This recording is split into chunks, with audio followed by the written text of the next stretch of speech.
Hello guys and welcome back to World of Tanks Ace Tanker series.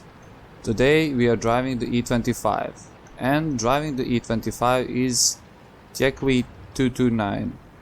I'm probably saying this wrong, I'm sorry for that, but this replay comes from Southeast Asia server, and I don't know how to pronounce your name correctly.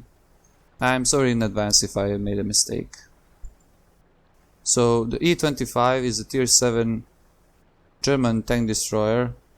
It is a premium tank destroyer with preferential matchmaking, and currently it cannot be bought on the EU server. So Wargaming, as it did with the Type 59 and the KV5, decided to withdraw this tank from the sale somewhere in the January of 2015. When this tank came out, a lot of people bought it. I actually didn't have the chance to play it, but by the replays that I get, I see this tank is really OP, and you can see it here while Tieuquy is shooting the heavies that are crossing the road. And already has 2 kills on the Churchill 1 and the T150. So as I was saying, this tank is kinda OP. It has a nice gun with excellent DPM that can reach around 3500 damage at tier 7.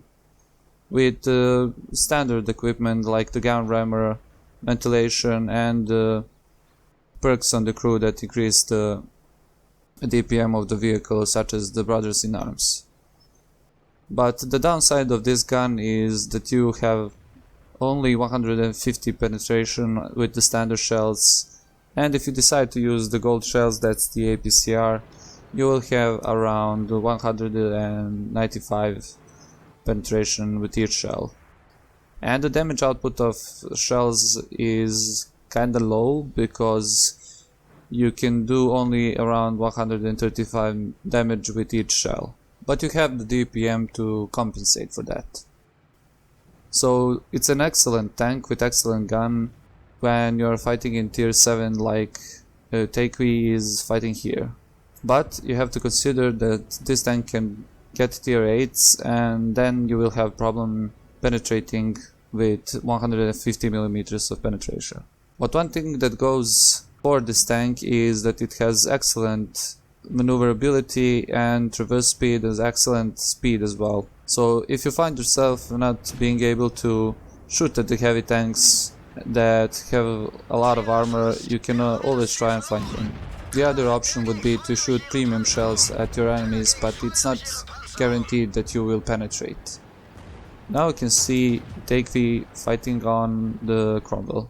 The HP pool of the tank is kinda small, but the excellent DPM will allow him to kill the Cromwell anytime in a DPM fight, because they have the similar damage potential with each shell, but the rate of fire of the E25 is significantly greater. But my comparison isn't really that fair, because the E25 is a tier higher than the Cromwell. So the positioning on this map, it's a Lakeville map as you can see, and the positioning that Tieuquy took is kinda good, because he can shoot the crossing enemies and he can defend the middle road. That is really important when you are fighting on the encounter map. And not just the encounter mode, you have to control the middle in every game mode when you are playing on this map. But in my opinion, he is staying here a bit too long, because he is not able to shoot at anything, and it looks like his team is losing the game in the canyon, and there is a full HP ice in the city near the cap, and I think his allies will not hold. Now we can see him engaging the T25, and the T25 really doesn't stand any chance against T25. Just the sheer amount of HP that can be dealt by the E25 is enough to kill the tier 5 tank that is T25. So the scores are not currently in Tieuquy's favor. He has 4 kills, that's the most in his team, but if he wants to win this game, he really needs to do the best that he can and carry this. He is going for the enemy side of the map, maybe, and try to find the shots on the IS. There are still some tanks that are not spotted, and there is this Su-152. The Su-152 is using the small derp gun. If Tieuquy gets shot by this, he can die in one shot.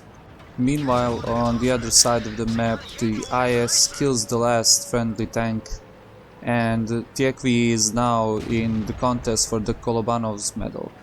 He can be a hero here. So he needs to maneuver around and try and shoot the Su-152 in the side. The E-25 really has the speed to go around and flank the tank destroyer. And that's what he needs to do here if he wants to win this game.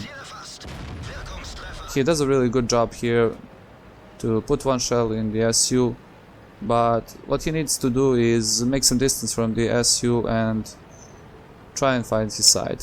The traverse speed is better than on the SU, and finally he tracks him and he is able to put 3 good shots and finish the Su-152.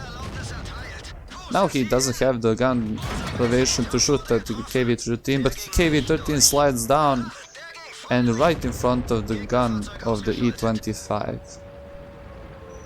Excellent gameplay there.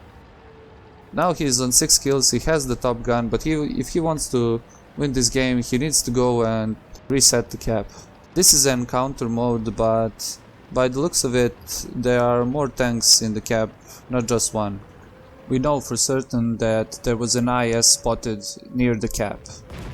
Excellent shot here on the Hellcat and reduces a couple of points on the cap, but it looks like it's not the Hellcat who is capping. It is probably this IS that we can see here, and the Tieuquy shot him once and the IS shot him back. They both bounce on the armor, but the cap is going faster and faster, and if Tieuquy wants to win this, he needs to do something right away here. He needs to go forward. The IS made a mistake here, he went forward and got shot 3 times and killed by Tieuquy. The Hellcat also goes forward and gets killed. And we know where the last enemy is. He is in the cap. A good shot by Tieuquy takes out the gun, but the DPM on the E-25 is better than on the Tieuquy, and Tieuquy is able to finish this game in style. Let's take a look at the post-game stats. So Tieuquy229 had an excellent game here.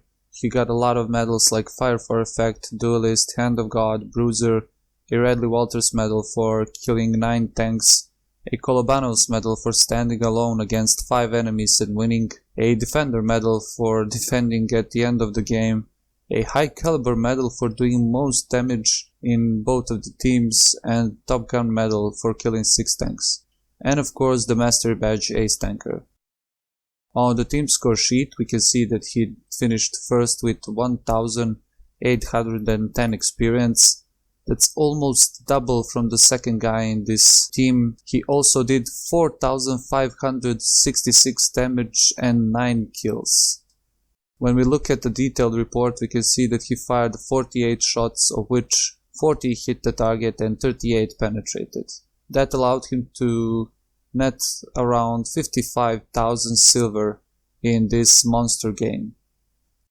Thank you all for watching. If you didn't like the video, drop a dislike or leave a comment how I can improve the channel. And if you liked the video, hit the like button, share and subscribe for more content, as it really helps me out a lot. And also don't forget to follow me on Facebook, Twitter and Google+ to get the new content first, every Monday, Wednesday and Friday. And if you're wondering what to watch next, hit the little I button in the top right corner and it will lead you to another video. See you guys next time.